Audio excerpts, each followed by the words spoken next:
everyone, I am Aniruddha Kumar Shukla and welcome to my YouTube channel IQ Study. Guys, today we are going to discuss about carbocations. Actually, before 1 days, I have discussed about carbocation, but actually guys आज हम लोग जो है, जैसे कि मैं बताया आपको कि पिछले वीडियो में हमने कार्बोकेटाइन के बारे में डिस्कस किया था, लेकिन कार्बोकेटाइन से रिलेटेड बहुत सारे ऐसे टॉपिक हैं जो अभी बचे हुए हैं, इसलिए उस वीडियो में कंप्लीट डिस्कशन नहीं हो पाया था। इसलिए उस लेक्चर में मैंने वीडियो में लेक्चर फर्स्ट कर दिया है और ये वीडियो हमारा रहेगा लेक्चर सेकेंड ऑन कार्बोकेटाइन। तो कार्बोकेटाइन के ऊपर ये लेक्चर सेकेंड है। इस लेक्चर सेकेंड में उसमें हमने 2 पॉइंट डिस्कस किया था। अब ये तीसरा पॉइंट है जो हम लोग आज डिस्कस करने चल रहे हैं। तीसरा पॉइंट आपको दिख रहा है स्क्रीन पे। पॉइंट में क्या दिया है आप लोग देखिएगा। पॉइंट में दिया है द मोर इलेक्ट्रोनेगेटिव, दिया ना, the more electronegative atom takes away both bonding electrons while carbon lose its electron and acquires positive charge। तो मतलब आपको समझ में आ रहा होगा क्या कह रहा है कि द मोर इलेक्ट्रोनेगेटिव एटम, ठीक है, जो हमारा ऑर्गेनिक कंपाउंड है उसमें जो मोर इलेक्ट्रोनेगेटिव एटम होगा takes away both bonding electrons. तो इसका सेंस ये है, कह रहा है कि जो हमारा ऑर्गेनिक कंपाउंड होगा उस ऑर्गेनिक कंपाउंड में जो हाईली इलेक्ट्रोनेगेटिव एटम होगा, उस ऑर्गेनिक कंपाउंड में जो हाईली इलेक्ट्रोनेगेटिव एटम होगा वो बॉन्ड पेयर इलेक्ट्रॉन को अपनी साइड में अट्रैक्ट कर लेगा और कार्बन इलेक्ट्रॉन को लूज कर देगा, जिसकी वजह से कार्बन के ऊपर नेगेटिव चार्ज आएगा, कार्बन इलेक्ट्रॉन लूज करेगा जिसकी वजह से कार्बन के ऊपर पॉजिटिव चार्ज आएगा। बट इलेक्ट्रॉन को गेन करता है कौन? Electronegative atom. और जो इलेक्ट्रोनेगेटिव एटम इलेक्ट्रॉन को गेन करेगा उसके ऊपर नेगेटिव चार्ज आएगा।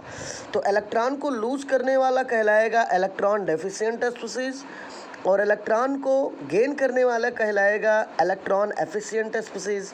Electron deficient species are called electrophile, electron efficient species are called nucleophile. तो गाइज एग्जाम्पल को भी हम लोग देखते हैं। हम लोग थोड़ा एग्जाम्पल दिया है, मैं थोड़ा समझा भी दे रहा हूँ एग्जाम्पल को, जिससे आपको दिक्कत नहीं हो। एग्जाम्पल को कैसे समझेंगे, जैसे सपोज करिए हमारे पास एक एग्जाम्पल मैं आपको बताने चल रहा हूँ। सपोज करिए कार्बन है जो 3 साइड से हाइड्रोजन से अटैच है और एक साइड से वो कोई दूसरा हाईली इलेक्ट्रोनेगेटिव एटम से अटैच है। हाईली इलेक्ट्रोनेगेटिव एटम क्लोरीन है, ठीक है। तो बॉन्ड पेयर इलेक्ट्रॉन हुआ कौन? तो बॉन्ड पेयर इलेक्ट्रॉन ये है, ये भी है, ये भी है, ये भी है, ठीक है। लेकिन हमको आपको यहाँ समझने की बात ये है, हमको आपको बॉन्ड पेयर इलेक्ट्रॉन जो अभी इसमें समझना है तो चारों, लेकिन इस कार्बन से हाईली इलेक्ट्रोनेगेटिव एटम क्लोरीन ये अटैच है। तो इनके बीच में जो बॉन्ड है उनके बारे में हमें डिस्कस करना है, ये बॉन्ड। और इस बॉन्ड में हमको आपको जो इलेक्ट्रॉन बताना है, इलेक्ट्रॉन हमें ऐसे बताना है कि एक इलेक्ट्रॉन कार्बन का इधर है और एक इलेक्ट्रॉन क्लोरीन का इधर है। Chlorine atom is more electronegative comparison to carbon, इसीलिए ये बॉन्ड पेयर इलेक्ट्रॉन है। बॉन्ड पेयर इलेक्ट्रॉन को अपनी साइड में हाईली इलेक्ट्रोनेगेटिव होने के कारण क्लोरीन एटम दोनों शेयर्ड पेयर इलेक्ट्रॉन को अपनी साइड में गेन करेगा।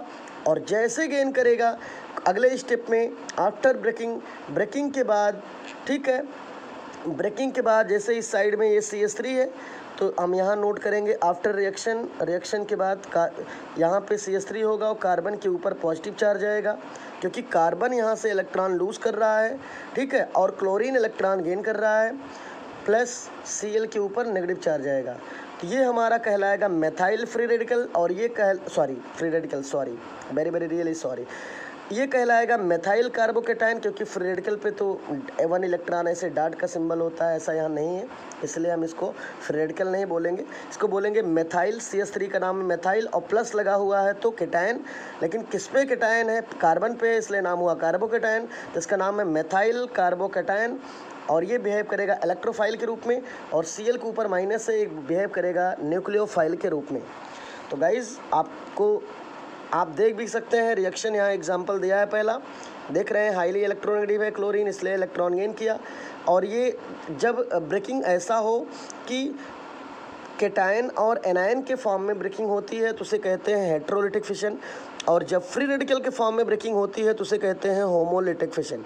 तो यहाँ पर जो ब्रेकिंग हो रही है आयन के फॉर्म में हो रही है, इसीलिए यहाँ पे ब्रेकिंग हो रही है, ये क्लीवेज जो हो रहा है, बॉन्ड की ब्रेकिंग जो हो रही है, उसे कहेंगे हेटेरोलिटिक क्लीवेज या हेटेरोलिटिक फिशन।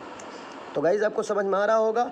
और जो हमारा प्रोडक्ट बनता है, प्रोडक्ट में कार्बन इलेक्ट्रॉन लूज करेगा, इसलिए यहाँ पर CH3+ होगा और Cl- होगा। इसका नाम होगा मेथाइल कार्बोकेटायन और इसका नाम होगा क्लोराइड एटम। ठीक है, तो पहला एग्जांपल समझ में आ गया होगा। दूसरा एग्जांपल हम लोग देखते हैं। सेकंड एग्जांपल क्या है? सेकंड एग्जांपल में आप लोग देख रहे हैं यहाँ पे है हमारा एथेनॉल है। एथेनॉल में मैं थोड़ा और अच्छे से आपको स्क्रीन पे बता रहा हूँ, आप लोग देखिएगा। जैसे कि दिया हुआ है CH3 सिंगल बॉन्ड CH, एक H में नीचे लगाता हूँ, एक H ऊपर लगा लेता हूँ। आगे है OH, हमारे पास एक ग्रुप लगा हुआ है OH। ठीक है, और इनके बीच में जो आप देख रहे हैं अच्छे से, जो बीच में बॉन्ड है, ठीक है, ये बॉन्ड है बॉन्ड पेयर इलेक्ट्रॉन, इसमें जो इलेक्ट्रॉन है ये बॉन्ड पेयर इलेक्ट्रॉन है, और ये बॉन्ड है कोवेलेंट बॉन्ड। ठीक है, अब यहाँ कंडीशन ये आती है कि हाईली इलेक्ट्रोनेगेटिव ग्रुप कौन है, तो हाईली इलेक्ट्रोनेगेटिव ग्रुप कौन है? Oxygen. Oxygen is more electronegative than comparison to carbon. इसीलिए ऑक्सीजन एटम ये बॉन्डिंग इलेक्ट्रॉन को अपनी साइड में अट्रैक्ट करेगा, और जैसे अट्रैक्ट करेगा वैसे ही ऑक्सीजन के ऊपर नेगेटिव चार्ज आएगा और कार्बन के ऊपर पॉजिटिव चार्ज आएगा, जैसा कि मैं आपको रिएक्शन में दिखा रहा हूँ। ठीक है, तो वैसे कंडीशन में ये पूरा ग्रुप अलग हो जाएगा, जिसका नाम है, इसका नाम है एथाइल, और प्लस है तो नाम होगा एथाइल कार्बोकेटायन, और इसके ऊपर OH- है तो इसका नेम हो जाएगा हाइड्रोक्साइड है। ठीक है, this is behave like as electrophilic and this is behave like as nucleophile या न्यूक्लियोफिलिक। तो गाइज आपको समझ में आ गया होगा। और ये भी एक हेटेरोलिटिक फिशन है। ठीक है, तो ये हमारा एथेनॉल है। एथेनॉल हेटेरोलिटिक फिशन पे क्या बनाएगा? एथाइल कार्बोकेटायन और हाइड्रोक्सिल ग्रुप बाहर हो जाएगा। ठीक है, तो आपको समझ में आ रहा होगा। तो इस प्रकार से मैं जो रिएक्शन दिखा रहा हूँ, this is formation of carbocation. अभी हम पिछले वीडियो में हमने लेक्चर फर्स्ट में डिस्कस किया था how can you prepare carbocation या फॉर्मेशन ऑफ कार्बोकेटायन, कैसे हम कार्बोकेटायन का फॉर्मेशन करते हैं। तो अभी हमने जो दो एग्जाम्पल आपको दिखाया, एक ऊपर और एक नीचे, ये दोनों ही फॉर्मेशन है कार्बोकेटायन के, क्योंकि आपको दिख भी रहा है ये कोई भी कोवेलेंट बॉन्ड, ठीक है, कार्बन और हाईली इलेक्ट्रोनेगेटिव एटम से जब अटैच होगा तो highly electronegative atom shared pair electron को गेन करेगा, और गेन करने के बाद तुरंत आपको कार्बोकेटायन ग्रुप को प्रोड्यूस कर देगा। और ये हमारा हुआ कार्बोकेटायन ग्रुप पहले में, और दूसरे में आपको मैं दिखा रहा हूँ, दूसरे में कार्बोकेटायन ग्रुप हमारा ये हुआ। इस प्रकार से हमने अच्छे से कंफर्म कर लिया कि फॉर्मेशन ऑफ कार्बोकेटायन का फॉर्मेशन हम कैसे करते हैं। अब हम चलते हैं अगले कार्बोकेटायन से ही रिलेटेड जो अगला टॉपिक है उसको पढ़ते हैं अच्छे से। चलिए, हम लोग देख रहे हैं अगला टॉपिक जो डिस्कस करना हमको आपको है, उसका नाम क्या है, थोड़ा सा जानिए। फीचर्स ऑफ कार्बोकेटायन के फीचर मीन्स इनकी प्रॉपर्टियाँ क्या क्या है। ठीक है, ये कैसे, इनकी पहचान कैसे है, ये सब हमें अच्छे से क्लेरिफाई करना है। तो गाइज़ हम लोग पॉइंट वाइज आपके लिए, जिससे आप बहुत बेहतर तरीके से इसको लर्न कर सकें, अच्छे से अंडरस्टैंड कर सकें। ठीक है, इसलिए हमने कई इम्पॉर्टेंट पॉइंट, ठीक है, कार्बोकेटायन से रिलेटेड मैंने इसमें लाया हुआ है वीडियो में, तो आप लोग अच्छे से डिस्कस करते रहिए। और रिक्वेस्ट है कि आप लोग वीडियो को खूब शेयर करिए और लाइक करिए, सब्सक्राइब करिए, जिससे मेरा मोटिवेशन मेंटेन होता रहे और मैं मोटिवेट होता रहूं, और नई नई वीडियोस आपके लिए IIT CPMT आप नीट कह सकते हो। और आप जैसे कि जानते हो कि this is very important for class 12th UP and CBSE both, तो ये बहुत ही इंपॉर्टेंट है। तो इस हिसाब से आप फीचर्स ऑफ कार्बोकेटायन का पहला पॉइंट क्या है देखिएगा, कह रहा है कार्बोकेटायंस आर आयंस। तो पहली बात तो ये कह दे रहा है जो कार्बोकेटायन होते हैं वो आयन होते हैं। तो सही कह रहा, कैसे? क्योंकि मैं पहले आपको आयन की ही डिफिनीशन एक बार फिर से रिपीट कर रहा हूँ। आयन क्या होते हैं खूब अच्छे से समझ लो, मैं डिफिनीशन एक बार फिर से रिवाइज कर रहा हूँ आयन की, जो बच्चे नहीं जानते वो लोग अच्छे से देख लें आयन क्या होता है। ठीक है, आयन में पॉजिटिव चार्ज भी आएगा, नेगेटिव चार्ज भी आएगा, दोनों आते हैं। तो कोई भी चार्ज हो, चाहे वो पॉजिटिव चार्ज हो चाहे वो नेगेटिव चार्ज हो, ठीक है, ये दोनों चार्ज आयन से ही रिलेटेड है, ठीक है। तो आयन की डिफिनीशन होती है an electrically charge on an atom called ions. I repeat again about ions, an electrically charge on an atom called ions. Okay, there are mainly two type of ions. First is cation. cation को हम कहते हैं positive ion. Cation को एक नाम से और जानते हैं पॉजिटिव आयन। तो कैटायन पे पॉजिटिव चार्ज होता है। और सेकंड हमारा है एनायन। एनायन को हम नेगेटिव आयन भी कहते हैं और इस पर नेगेटिव चार्ज होता है। तो आपको अच्छे से समझ में आ गया होगा। और आपको मालूम है carbo means carbon, cation means positive charge, carbon के ऊपर पॉजिटिव चार्ज होता है। वहीं ये पहला इसका जो पहला पॉइंट है, इस फर्स्ट पॉइंट में कह रहा है दे आर आयंस।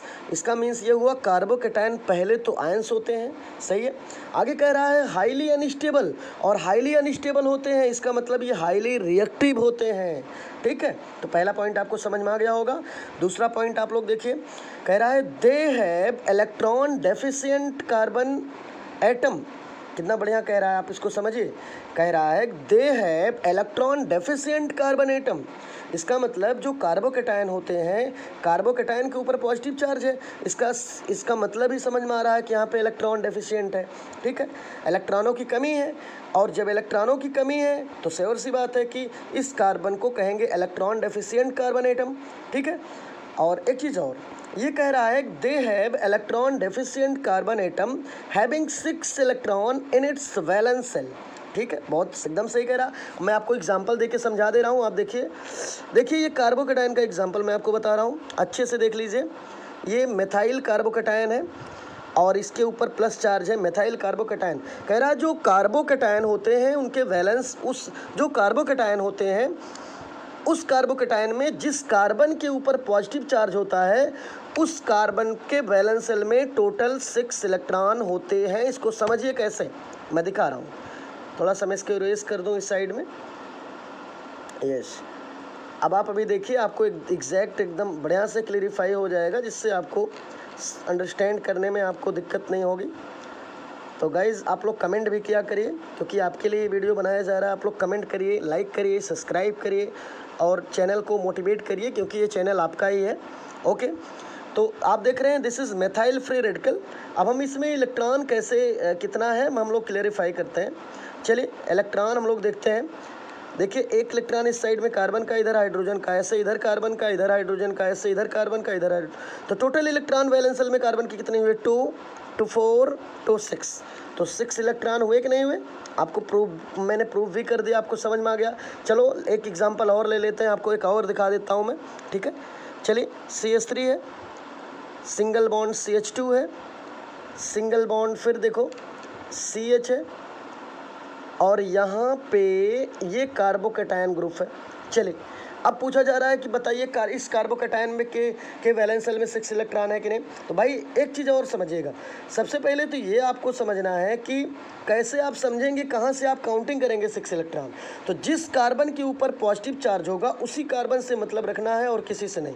इसका मतलब इन सभी कार्बन से हमें कोई मतलब नहीं है, हमें उसी कार्बन से मतलब होगा जिसके ऊपर पॉजिटिव चार्ज होगा।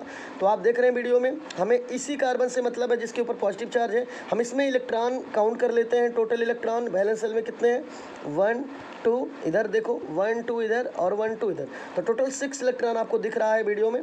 तो टोटल वैलेंस शेल में 6 इलेक्ट्रॉन है, इसको रट लीजिए। कोई क्वेश्चन आपसे पूछता है कि कार्बोकैटायन के वैलेंस शेल में मैक्सिमम इलेक्ट्रॉन कितने हो सकते हैं, तो आपका आंसर होगा कार्बोकैटायन के वैलेंस शेल में टोटल 6 इलेक्ट्रॉन होते हैं। ये पहचानने का ट्रिक भी है एक कार्बोकैटायन का, ओके।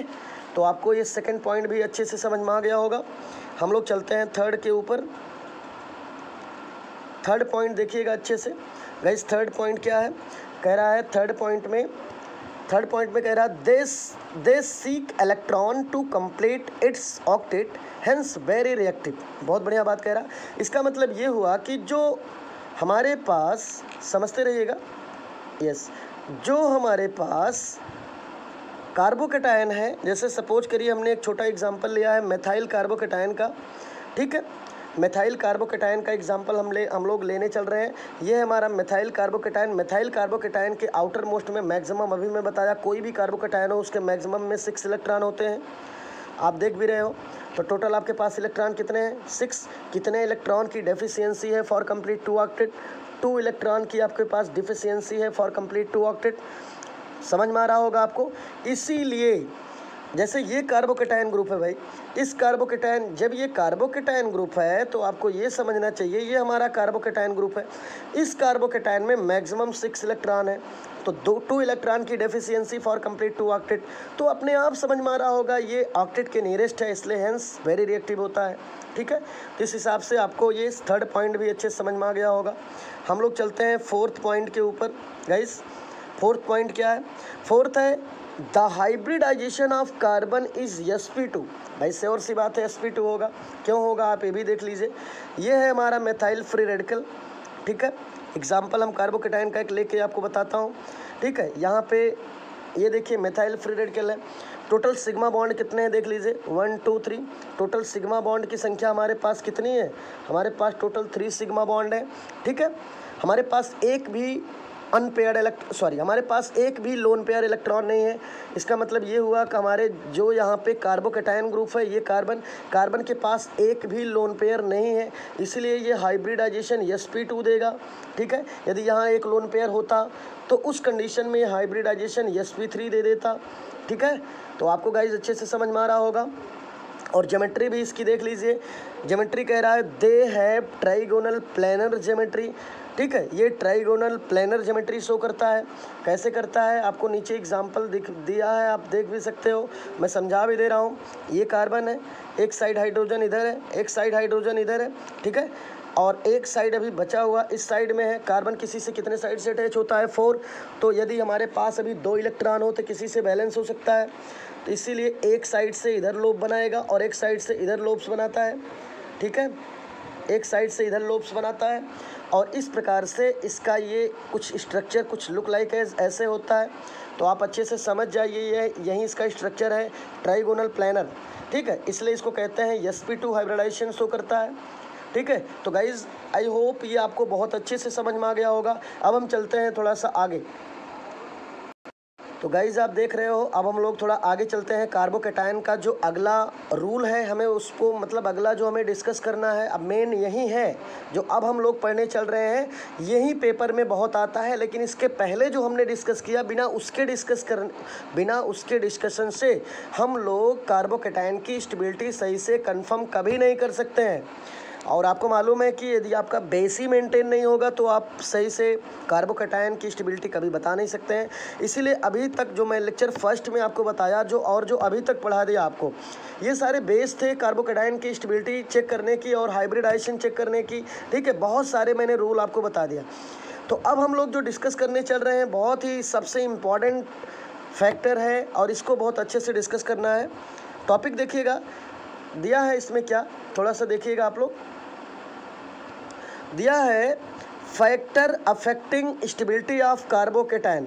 ठीक है, इसका मतलब कार्बोकेटायन की स्टेबिलिटी चेक करने के लिए, कार्बोकेटायन की स्टेबिलिटी चेक करने के लिए कितने फैक्टर अफेक्ट करते हैं।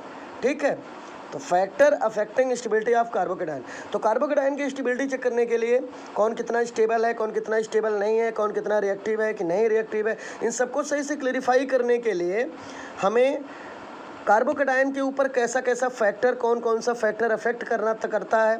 ठीक है, तो इन सबको जब तक हम लोग सही से क्लैरिफाई नहीं करते हैं तब तक हम लोग स्टेबिलिटी को सही से बता नहीं सकते हैं। तो गाइज़ आप लोग अच्छे से देखिए वीडियो को। तो इसमें आपको समझना है, पहले आप टॉपिक तो कह रहा है factor affecting stability of carbocation. तो कार्बोकेटायन की स्टेबिलिटी जानने के लिए हमें 3 मेन फैक्टर को समझना होगा। सबसे पहला फैक्टर है इंडक्टिव इफेक्ट क्या है। दूसरा हमें कंफर्म करना पड़ेगा हाइपर कॉन्जुगेशन कहाँ पे वर्क करता है। तीसरा हमें कंफर्म करना पड़ेगा कि रेजोनेंस इफेक्ट कहाँ पे वर्क करता है। ठीक है, तो कहने का सेंस हुआ कि कार्बोकेटायन की स्टेबिलिटी चेक करने के लिए हमें 3 फैक्टर को क्लैरिफाई करना पड़ेगा कि इसका वर्क कहाँ कहाँ पे होता है। ठीक है, कौन कौन, फिर से एक बार देखो कि कार्बोकेटायन की स्टेबिलिटी चेक करने के लिए सबसे पहले हमें कंफर्म करना पड़ता है इंडक्टिव इफेक्ट, दूसरा हाइपर कॉन्जुगेशन, तीसरा रेजोनेंस इफेक्ट।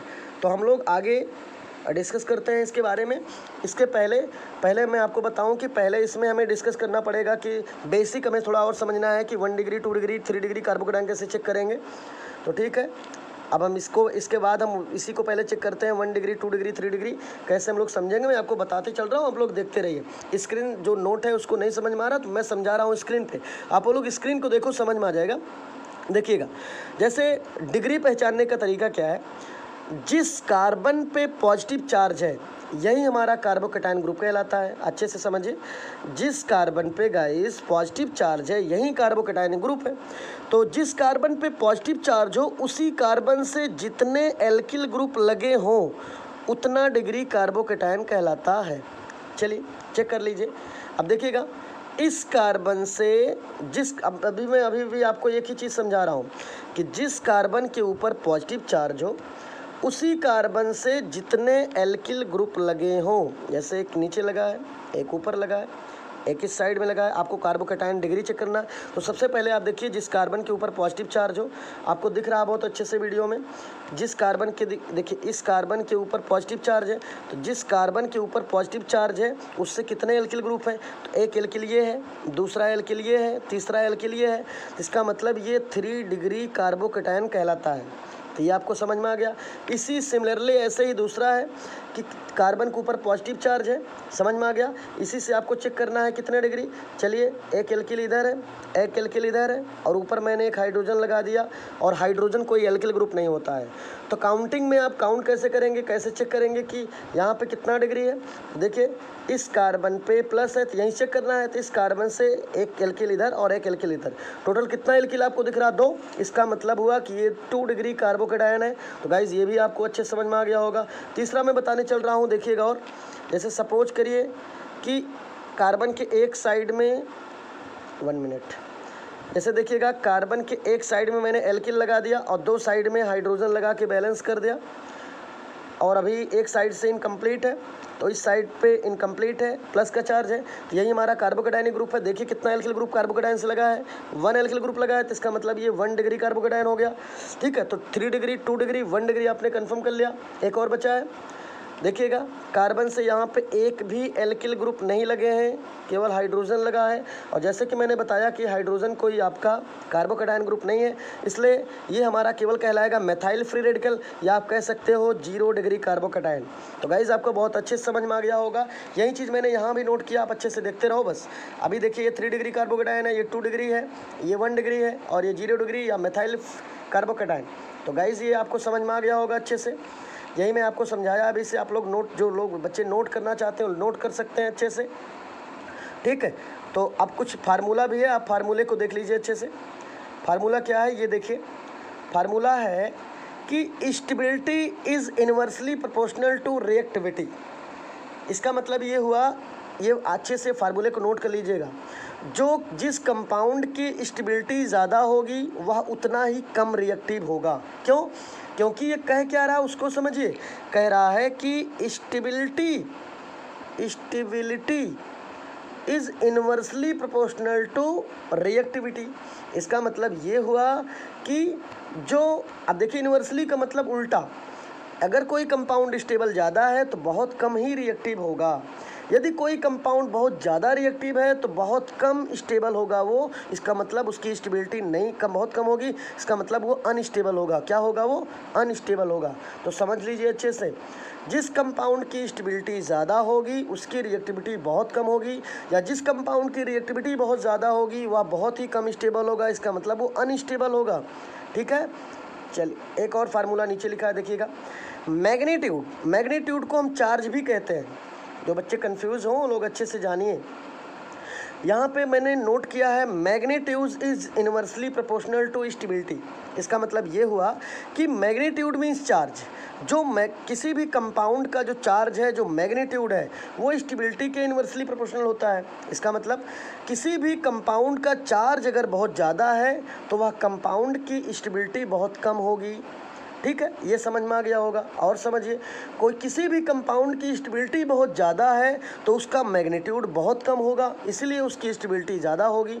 इसका श्योर सा मतलब ये हुआ, कार्बन के ऊपर यदि प्लस चार्ज है तो जान लीजिए कार्बोकैटायन ग्रुप में। आपको थोड़ा एग्जाम्पल से समझा दूँ। ये देखिए एग्जाम्पल है, ये आप देख रहे हैं ये है मेथाइल कार्बोकेटायन, ठीक है। तो मेथाइल कार्बोकेटायन में सपोज करिए कि मेथाइल कार्बोकेटायन में आप सपोज करिए गाइस कि कार्बन के ऊपर पॉजिटिव चार्ज है, ठीक है। सपोज करिए यदि मेथाइल कार्बोकेटायन में, ठीक है, सपोज करिए कि गाइस कि मेथाइल कार्बोकेटायन में कार्बन का चार्ज बहुत ज़्यादा हाई है। यदि कार्बन का चार्ज जो प्लस चार्ज आपको दिख रहा है, कह रहा आपसे क्वेश्चन, जैसे मैं बता रहा हूँ कि स्टेबिलिटी हम कैसे चेक करते हैं। स्टेबिलिटी और चार्ज में आपको थोड़ा सा मैं अंतर बताना चाह रहा हूँ। चार्ज प्लस माइनस को ही आप चार्ज कहोगे, बैलेंस ही कह सकते हो, ठीक है। तो यहाँ पे आपको ये समझना है कि जैसे सपोज करिए कार्बन से 3 साइड हाइड्रोजन है, ठीक है। चलिए 3 साइड हाइड्रोजन हो गया। कार्बन पे एक प्लस का चार्ज है जो शो कर रहा है कार्बोकेटायन को, जिसका नाम है मेथाइल कार्बोकेटायन, ठीक है। तो चार्ज को ही हम मैग्नीट्यूड कहते हैं। सपोज करिए गाइस कि मेथाइल कार्बोकेटायन का चार्ज मीन्स मैग्नीट्यूड बहुत हाई है, तो इसका स्टेबिलिटी बहुत ही कम होगा, ठीक है, बहुत कम स्टेबल होगा ये। इसका मतलब ये अनस्टेबल कंडीशन में होगा। लेकिन यदि कार्बोकेटायन का चार्ज बहुत कम है, ठीक है, चार्ज कम है, तो इसकी स्टेबिलिटी बहुत ज़्यादा होगी। तो आपको समझ बहुत अच्छे से आ रहा होगा और बहुत कम रिएक्टिव होगा। तो गाइस अब हम आगे चलते हैं, फार्मूले को आप अच्छे से नोट कर लीजिएगा। बस इतना समझिएगा कि मैग्नीट्यूड मीन्स चार्ज किसी कंपाउंड का बहुत हाई है तो उसकी स्टेबिलिटी बहुत कम होगी, और स्टेबिलिटी बहुत कम होगी, ठीक है, बहुत कम स्टेबल होगा तो हाईली रिएक्टिव होगा। किसी भी कंपाउंड का चार्ज ज़्यादा है तो रिएक्टिव ज़्यादा है, चार्ज कम है तो रिएक्टिविटी कम है। और तो आपको ये चीज़ समझ में आया। हम लोग थोड़ा आगे चलते हैं और भी कुछ टॉपिक डिस्कस करते हैं। ओके गाइज, अब हम नेक्स्ट पॉइंट पे चलते हैं। अगला पॉइंट क्या है? अगला पॉइंट में बताया गया relative stability of benzylic and allylic carbocation, ठीक है। अब हमें डिस्कस करना है कि relative stability of benzylic and allylic carbocation, ठीक है। एलाइलिक बेंजाइलिक में मैं थोड़ा आपको डिफरेंट बताऊं। जो बेंजाइलिक कंपाउंड होते हैं वो एरोमेटिक होते हैं। आपको अंतर पहले बता दूं मैं, बेंजाइलिक एलाइलिक कार्बोकेटायन से पहले कंपाउंड पहचाना सीखिए। पहले तो आप ये जानिए, जो लोग जानते हैं ठीक है, जो लोग नहीं जानते वो लोग अच्छे से जान जाइए। बेंजाइलिक और एलाइलिक कंपाउंड मीन्स क्या हुआ। बेंजाइलिक कंपाउंड जो होते हैं वह एरोमेटिक होते हैं, ठीक है। और जो हमारे पास एलाइलिक कंपाउंड होते हैं स्टूडेंट्स, ये एरोमेटिक नहीं होते हैं, ये ओपन चेन स्ट्रक्चर शो करते हैं। इसका मतलब ये हुआ कि allylic compound open chain structure show करता है, ओपन चेन स्ट्रक्चर, ठीक है। और ये साइक्लिक नहीं शो करता है, एलाइलिक साइक्लिक नहीं शो करता है। जो बेंजाइलिक होता है ये एरोमेटिक कंपाउंड है और ये साइक्लिक स्ट्रक्चर बनाता है। ये डिफरेंस है दोनों में। चलिए अब हम थोड़ा सा चलते हैं एग्जाम्पल पर भी। एग्जाम्पल आप अच्छे से देखिए, थोड़ा सा मैं इसको छोटा कर लूँ। यस, अब ये बढ़िया से आपको दिखेगा। मैं आपको ये बताना चाह रहा हूँ कि अभी मैं बताया था किसी भी एरोमेटिक कंपाउंड में बेंजाइलिक कैसे पहचानोगे। किसी भी एरोमेटिक कंपाउंड में एक हाइड्रोकार्बन ग्रुप जुड़ा हो, एक हाइड्रोकार्बन में कंडीशन है कार्बन एक ही बार हो, हाइड्रोजन एक से ज़्यादा हो सकता है। तो यदि ऐसा कंडीशन है तो ये हमारा बेंजाइलिक ग्रुप कहलाएगा। और एक कंडीशन और है कि यदि हाइड्रोकार्बन एक से ज़्यादा अटैच हो गया, सपोज करो एक से ज़्यादा अटैच हो गया, ये देखो, यदि एक से ज़्यादा अटैच हुआ तो ये फेनिल ग्रुप हो जाएगा। कैसा ग्रुप हो जाएगा? Phenyl group. खूब अच्छे से समझ लो। मैं आपको ये बताना चाह रहा हूँ स्टूडेंट्स कि ये हमारा एरोमेटिक रिंग है, ठीक है। एरोमेटिक थोड़ा सही बना दूँ मैं। ये हमारा एरोमेटिक कंपाउंड है। यदि एक हाइड्रोकार्बन केवल इतना है तभी बेंजाइलिक है। हाइड्रोकार्बन में कार्बन एक ही हो, हाइड्रोजन ज़्यादा कम हो सकता है, लेकिन कार्बन एक से ज़्यादा नहीं है, तो ये हमारा बेंजाइलिक ग्रुप है। लेकिन हमारा जो फेनाइलिक ग्रुप में एक इसमें थोड़ा डिफरेंट कर दिए तो फेनाइलिक हो जाएगा। जैसे अच्छे से देखिए, जैसे ये CH2 लग गया, फिर CH2 लग गया, ठीक है। तो ऐसे यहाँ पे प्लस लग गया। तो अब देखिए बेंजीन से जो हाइड्रोकार्बन है उसमें कार्बन की संख्या एक से ज़्यादा है। इसका मतलब तुरंत आप बताइए, यदि किसी भी एरोमेटिक रिंग, कोई भी बेंजीन रिंग में यदि हाइड्रोकार्बन में केवल एक ही कार्बन अटैच हो, मतलब किसी भी एरोमेटिक कंपाउंड से, किसी भी एरोमेटिक रिंग से हाइड्रोकार्बन में कार्बन एक ही बार यदि अटैच है तभी बेंजाइलिक ग्रुप होगा। एक से ज़्यादा कार्बन अगर लग गए तो ये फेनिल ग्रुप हो जाएगा, ये फेनाइलिक ग्रुप हो जाएगा, ठीक है। आप फेनिल ग्रुप भी कह सकते हो। तो गाइज़ ये अंतर आपको बहुत समझना ज़रूरी है, तो ये आप पहले कंफर्म कर लीजिए। देखिए बेंजीन से एक ही हाइड्रोकार्बन है, तो हाइड्रोकार्बन में कार्बन एक ही है, तो इसका मतलब ये बेंजाइलिक ग्रुप है, प्लस लगा है तो इसका नाम है बेंजाइलिक कार्बोकेटायन। ठीक है, ये जो स्ट्रक्चर बना हुआ है देखते रहिएगा, ये रेजोनेंस का स्ट्रक्चर है। इसका मतलब हम लोग जो 3 पार्ट हमने अभी बताया मैं आपको, inductive effect, hyper conjugation and resonance effect, तो इसमें जो अगला एग्जांपल मैं लेने चल रहा हूँ इसमें पहले रेजोनेंस ही वर्क कर रहा है, हम पहले रेजोनेंस को ही समझ लेते हैं। ठीक है, तो आप देख रहे हैं अच्छे से जो यहाँ पर स्ट्रक्चर, जो कई स्ट्रक्चर बने हैं ये रेजोनेटिंग स्ट्रक्चर है, और मैं आपको बना के दिखा दे रहा हूँ, आप जल्दी जल्दी देखिएगा। ठीक है, देखिएगा स्पीड में, थोड़ा सा मैं ऊपर से बनाऊँ, यस, यहाँ से देखिए,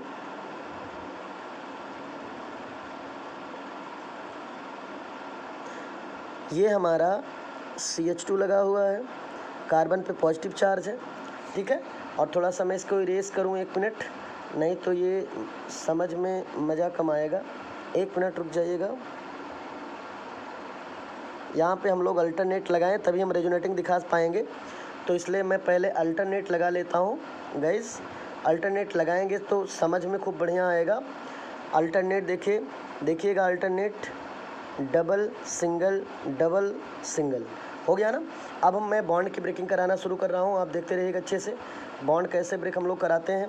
देखिएगा ये डबल बॉन्ड ब्रेक होकर इस पे जाएगा, और जब इस पे जाता है तो अगले स्टेप में, जब अगला स्टेप जाएगा तो उसमें अगले स्टेप में यहाँ पे डबल बॉन्ड लग जाएगा। तो मैं दिखा रहा हूँ आपको, यहाँ पे देखते रहिएगा, यहाँ पे है CH2। ठीक है, यहाँ पॉजिटिव चार्ज है कार्बन के ऊपर, और यहाँ डबल बॉन्ड लग जाएगा। और डबल बॉन्ड जैसे लगेगा गाइज, देखते रहिएगा, जैसे यहाँ डबल बॉन्ड लगेगा इस कार्बन की बैलेंसी कम हो जाएगी, इसलिए यहाँ पे एक पॉजिटिव चार्ज आ जाएगा। क्योंकि आपको मैं बताना चाह रहा हूँ ये जो डबल बॉन्ड है इससे इस कार्बन और इस कार्बन की बैलेंस ही मेंटेन है। ये जैसे यहाँ से हट के यहाँ जाएगा तो ये तो मेंटेन कर देगा, लेकिन इस कार्बन की बैलेंस ही मेंटेन नहीं हो पाएगी, इसलिए वहाँ पे एक पॉजिटिव चार्ज शो हो जाएगा। फिर से रेजोनेटिंग का स्ट्रक्चर हमें बनाना पड़ेगा। ठीक है, और ये जो सिंबल दिख रहा है ये सिंबल रेजोनेटिंग का है। ठीक है, तो पहला स्टेप हमारा बन के तैयार हो गया। अब मैं दूसरा बनाने चल रहा हूँ। दूसरा देखिएगा अच्छे से, दूसरा हम लोग देखते हैं। चलिए,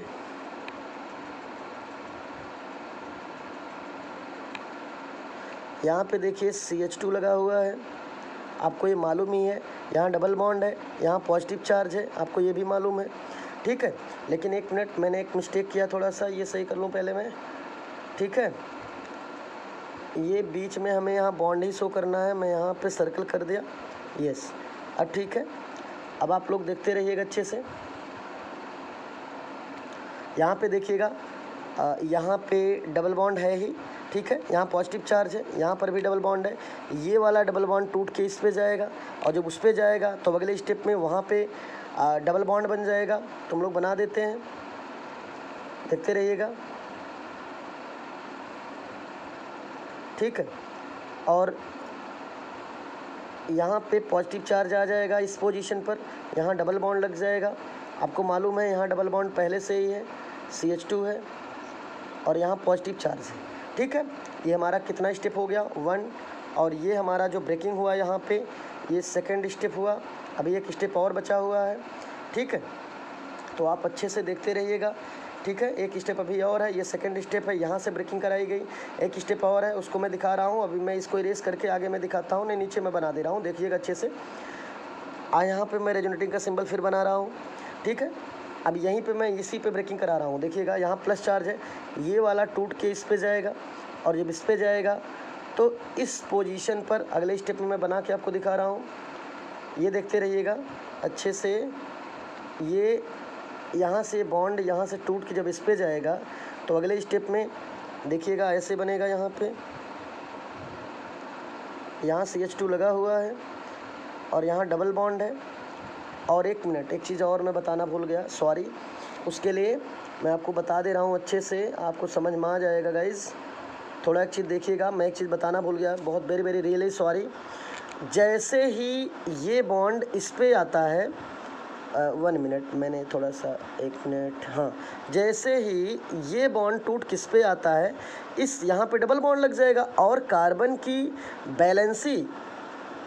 बैलेंसी जो यहाँ पे एक कम थी, अगले स्टेप में यहाँ पर ये बैलेंसी मेंटेन हो जाती है। ये मैं बताना भूल गया, ठीक है। इसके लिए वेरी वेरी रियली सॉरी। इस कार्बन की बैलेंसी मेंटेन है, ठीक है। तो इसको हमें थोड़ा सही करना है भाई। ये यहाँ पे मेंटेन है, इसलिए यहाँ पे कोई चार्ज नहीं आना चाहिए। ये कार्बन पे कोई चार्ज नहीं आएगा, ठीक है।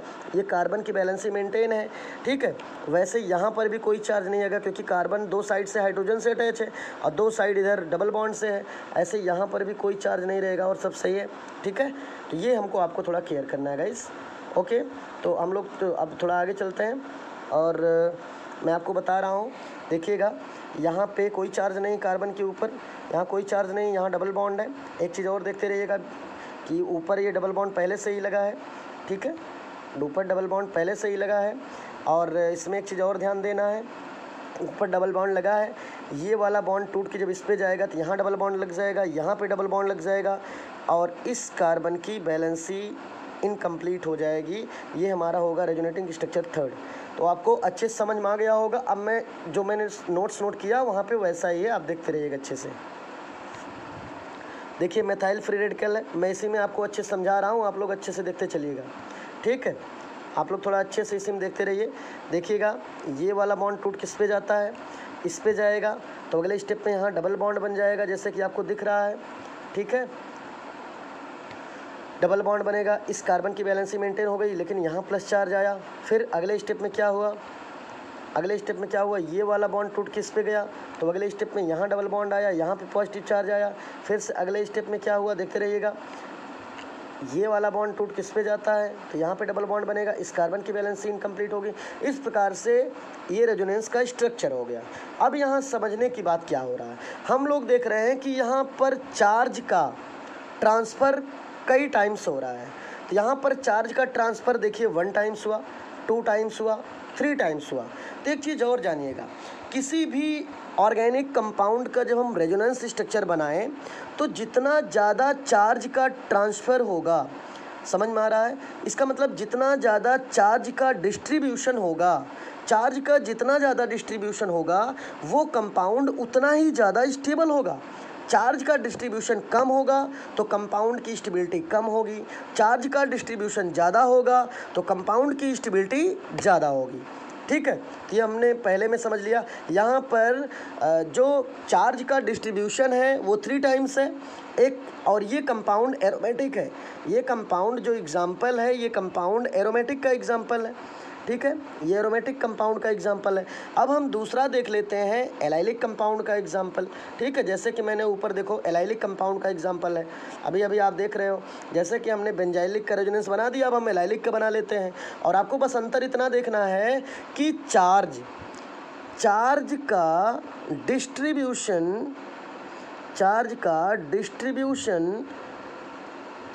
डिस्ट्रीब्यूशन जिस कंपाउंड में जितना ज़्यादा होगा उस कंपाउंड की स्टेबिलिटी उतना ही ज़्यादा होगी। चार्ज का डिस्ट्रीब्यूशन जिस कंपाउंड में कम होगा उस कंपाउंड की स्टेबिलिटी उतना ही कम होगी, ठीक है। तो आप आगे देखते हैं हम लोग, ठीक है। अगला एग्जाम्पल एलाइलिक का देख लेते हैं। एलाइलिक का आपको सामने दिख रहा है, एलाइलिक का एग्जाम्पल देखिएगा, ठीक है। जैसे कि ये CH2 है, ये डबल बॉन्ड है, CH है, ठीक है, सिंगल बॉन्ड CH2 है। अच्छे से देखते रहिएगा, रेजोनेटिंग का सिंबल मैं बना रहा हूँ, आप अच्छे से देखते रहिए कैसे कितने स्टेप में हो सकता है। ये डबल बॉन्ड है और डबल बॉन्ड से ये देखिएगा, 1 मिनट, ये थोड़ा मैं इरेज करूँ पहले इसको, यहाँ पे नहीं, आगे बॉन्ड पे जाता है, ये को ध्यान देना है, थोड़ा सम से मिस्टेक हुआ। यस, अब देखते रहिएगा अच्छे से, और यहाँ पे ध्यान देना है, ये डबल बॉन्ड है, ये डबल बॉन्ड ब्रेक होकर अगले बॉन्ड पे जाता है। तो अगले स्टेप में जब रेजोनेटिंग स्ट्रक्चर बनता है तो डबल बॉन्ड यहाँ आ जाएगा और इस कार्बन की बैलेंसी एक कम हो जाएगी, लेकिन ये दोनों कार्बन मेंटेन हो जाएंगे, ठीक है। तो वही मैं नीचे बना के दिखा दे रहा हूँ, आप देखिएगा CH2। अब यहाँ से देखिए ये बॉन्ड टूट गया तो ये सिंगल बॉन्ड बचा, यहाँ पे CH है, एक बॉन्ड यहाँ से है, एक बॉन्ड उधर इधर से जा रहा है, तो एक बॉन्ड यहाँ डबल बॉन्ड हो गया और यहाँ CH2 हो गया, ठीक है। और इस कंडीशन में आपको एक चीज़ दिखाई दे रहा होगा, सबसे इम्पॉर्टेंट, कि यहाँ पर पे प्लस का चार्ज था, क्योंकि जब सिंगल बॉन्ड था तो CH2 में कार्बन की वैलेंसी एक इनकम्प्लीट थी, ठीक है। और जब यहाँ पे डबल बॉन्ड बनेगा तो ये यहाँ से इस कार्बन का चार्ज हट जाएगा और ये दोनों कार्बन मेंटेन हो जाएंगे। लेकिन यहाँ पे ध्यान देना है आपको, यहाँ ध्यान ये देना है कि इस कार्बन की वैलेंसी ये कम हो जाएगी, क्योंकि यहाँ डबल बॉन्ड था, एक बॉन्ड ब्रेक हो गया, तो यहाँ पे एक प्लस का चार्ज आ जाएगा। इस प्रकार से इसका रेजोनेटिंग स्ट्रक्चर ये पहला स्टेप में हो गया। तो इसका जो रेजोनेटिंग स्ट्रक्चर है केवल एक ही स्टेप में हुआ, तो समझिएगा ये एलाइलिक का एग्जाम्पल है, इसके पहले एरोमेटिक का था। तो एरोमेटिक कंपाउंड में जो हमने अभी डिस्कस किया, ठीक है, बेंजाइलिक में चार्ज का डिस्ट्रीब्यूशन कितने टाइम्स हुआ? 3 टाइम्स हुआ। लेकिन जो एलाइलिक हमारा कंपाउंड है इसमें चार्ज का डिस्ट्रीब्यूशन कितने टाइम हुआ? 1 टाइम हुआ। जो जैसे कि मैंने स्क्रीन पे आपको अच्छे से भी समझाया, तो आप लोग थोड़ा देखते रहिए अच्छे से।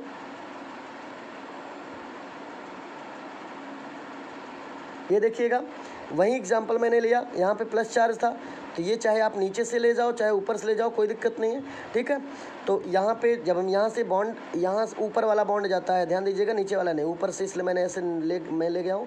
तो यहाँ पे अगले स्टेप में डबल बॉन्ड बन गया, लेकिन इस कार्बन की बैलेंस इनकम्प्लीट हुई और ये 1 ही स्टेप इसका रेजोनेटिंग स्ट्रक्चर बनाया जा सकता है। तो गाइज आई होप आपको ये समझ में आ गया होगा। अब देखिए, इसमें चार्ज का डिस्ट्रीब्यूशन 1 टाइम हुआ, लेकिन बेंजाइलिक में चार्ज का डिस्ट्रीब्यूशन 3 टाइम हुआ। तो ऐसा कोई भी ऑर्गेनिक कंपाउंड जिसमें चार्ज का डिस्ट्रीब्यूशन जितना ज़्यादा टाइम्स होगा उतना ज़्यादा स्टेबल होगा, जितना कम होगा उतना कम स्टेबल होगा। इसका मतलब जो बेंजाइलिक कार्बोकैटायन है उसमें चार्ज का डिस्ट्रीब्यूशन ज़्यादा है, इसलिए वो ज़्यादा स्टेबलाइज है। और जो हमारा एलाइलिक कंपाउंड का एग्जांपल हमने लिया, इसमें चार्ज का डिस्ट्रीब्यूशन कम है, इसलिए ये कम स्टेबल है। इसका मतलब ये अनस्टेबल कंडीशन में है, ठीक है। ये दोनों में अंतर हुआ। इसका मतलब सीधा आंसर आप निष्कर्ष ये निकलता है कि benzylic carbocation is more stable than allylic carbocation. तो गाइज आपको ये अच्छे से समझ में आ रहा होगा, ठीक है। और इसका नाम क्या है? इसका नाम है प्रोपाइलिक कार्बोकैटायन। इसका नाम है प्रोपाइलिक कार्बोकैटायन, ठीक है। तो कुछ इंस्ट्रक्शन है इससे रिलेटेड जो हमने समझाया, उसी से रिलेटेड मैं कुछ नोट किया हूँ। अब मैं जल्दी से पढ़ दे रहा हूँ, आप अच्छे से देख लो, क्योंकि वीडियो भी बड़ा हो रहा है। और जो बचेगा वो लेक्चर 3 में कुछ एग्जाम्पल और अच्छे कुछ एग्जाम्पल बचे हैं, उनको लेक्चर 3 में दिया जाएगा। लेक्चर 2 ज़्यादा बड़ा हो रहा है, इसमें कुछ पॉइंट है, मैं जल्दी जल्दी बता दे रहा हूँ। देखिएगा, पहला पॉइंट क्या है? पहला है in both case benzylic and allylic carbocation, जिसमें benzylic carbocation is more stable than allylic carbocation because the distribution of charge is greater in benzylic carbocation than allylic carbocation. Distribution of charge 3 times, first, second, third in case of benzylic, आपको दिख रहा होगा, and charge distribution 1 times in case of allylic. तो आपको ये बहुत अच्छे से समझ में आ गया होगा गाइस। थोड़ा सा और भी इंस्ट्रक्शन में एक लाइन और है, उसको भी देख लिया जाए। नोट में है 1 point, if distribution of charge is greater than stability is also greater. यदि किसी भी कंपाउंड का जो चार्ज का डिस्ट्रीब्यूशन है, ठीक है, जो रेजोनेटिंग स्ट्रक्चर है, जितना ज़्यादा बार बनेगा उतना ज़्यादा चार्ज का डिस्ट्रीब्यूशन होगा, ठीक है, तो उसकी स्टेबिलिटी भी ज़्यादा होगी। तो वही कह रहा है if distribution of charge is less, यदि चार्ज का डिस्ट्रीब्यूशन कम है, रेजोनेटिंग स्ट्रक्चर बहुत कम बनाता है, तो उसकी स्टेबिलिटी कम होगी, वो अनस्टेबल कंडीशन में होगा। So guys, today is enough and I humbly request for all of you, please like, share and subscribe to my channel. Okay, thank you for watching my video. Okay, और channel का नाम हमारा एक बार फिर से आप जान लीजिए, जो नहीं जानते हैं जो लोग अभी, चैनल का नाम है IQ स्टडी, ठीक है, IQ स्टडी नाम है चैनल का हमारे। और आप ऐसे भी सर्च कर सकते हो यूट्यूब पे जाकर IQ स्टडी, आप ऐसे सर्च कर सकते हो IQ स्टडी बाई अनिरुद्ध